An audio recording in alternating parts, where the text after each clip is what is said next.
phụ tử tên là Bon. Còn đấy, ba phụ tử rất là mua nhiều kẹo ở Phú Quốc nha. Bây giờ chúng ta ăn thử nha. Gửi đựng tay lên kỹ cưng của con nè. Xịt tay ra nào. Ô, ngã một cân đã cho. Rất là ngon. Tiếp theo nào. Tiếp theo nha. Kẹo ra ta.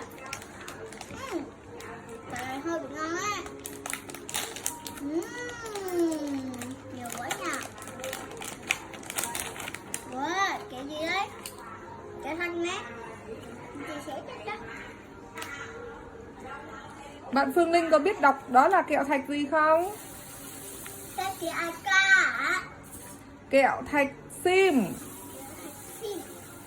Sim là một loài cây đặc sản ở Phú Quốc. Chờ chị một chút, chị đi lấy kẹo nhá.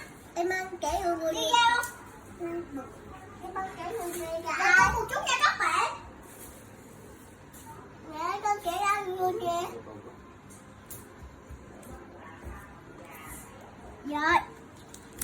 Cái gì bó? Đưa đây bó. Rồi chúng ta ăn thử nha. Bó nè. Rất là ngon nha. Ngon đó các bạn. Rất là ngon nha. Đấy. Cái chuyện này chơi ngon nha.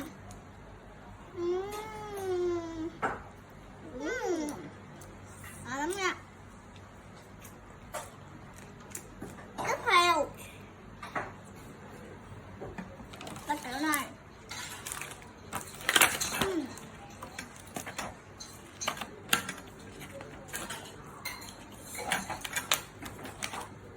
Đây nha.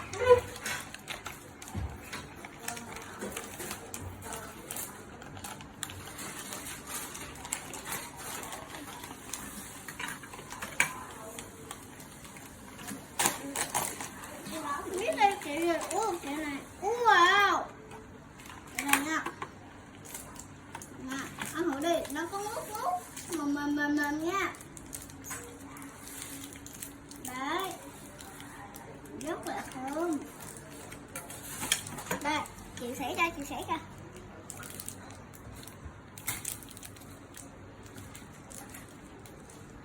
Wow, ngon nha. Đây. Bây giờ chuyện nha.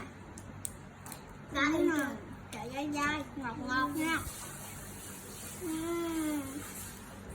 Các bạn đã cần đưa gãy gì? Ngon không? Còn một cái này nữa là cái này.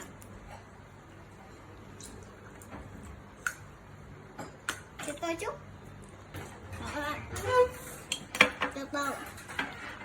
Không ngủ mùi. Có một cơn mùi ao. Mùi ao á. Này. Ngậm đi. Mình nghĩ rất là ngon.